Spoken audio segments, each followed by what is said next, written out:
Divine Scholars and families, welcome back to Divine Connections Educational Series, where we equip parents with the tools to help their children succeed. Today, we're talking about something that can make or break a student's success: parent and teacher communication strategies. Strong communication between home and school ensure that your child gets the support they need. But how do you reach your child's teacher? What's the best way to stay informed? Don't worry, I've got all the answers right here. Let's get started. If you have an elementary school student, your child's teacher will always have a designated method of communication. The most common ways they will keep in touch include weekly newsletters.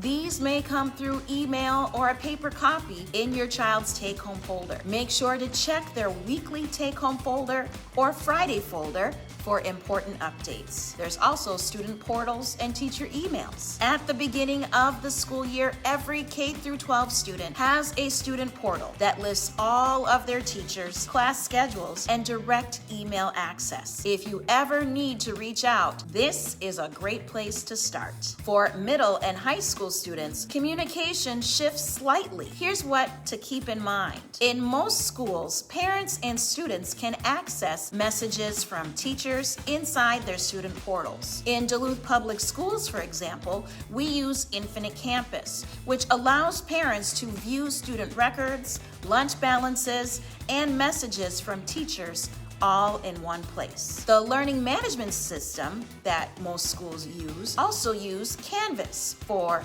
assignments, grades, and class updates. If your child is absent or needs to catch up on work, check Canvas for updated assignments, class materials, and teacher announcements. This is a great tool to stay informed about what's happening in the classroom. Now, if you need to speak with a teacher directly, you can always call the school's main office and request a conversation. But keep in mind, teachers are teaching. They won't be able to answer in real time, especially if it's a confidential matter. So what's the best time to contact our child's teachers? Be mindful to email or call either before or after school hours to get a timely response. A simple email follow-up is always a great idea to ensure that nothing gets lost in translation. One of the best ways to keep track of communication is by creating a digital folder for each child on your personal computer.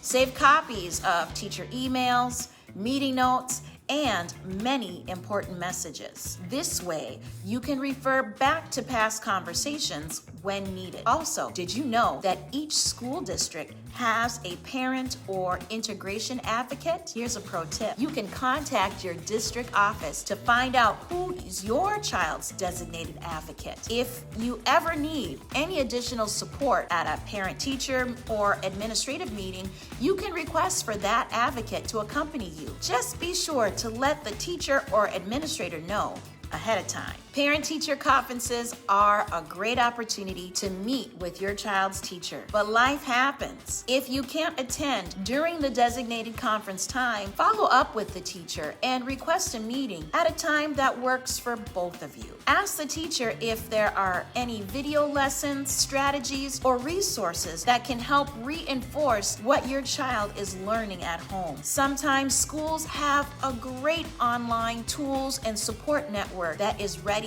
to help support learning outside of the classroom. Teachers are required by law to report any signs of child abuse, neglect, or harm to ensure student safety. Here's some tips of what teachers observe. The physical signs: unexplained bruises, cuts, burns, or other injuries. Sometimes sudden behavioral changes like withdrawal or aggression or heightened anxiety. Consistent lack of hygiene, inappropriate clothing, or whether signs of malnutrition have been exposed. Sometimes extreme sadness, anger, and hopelessness.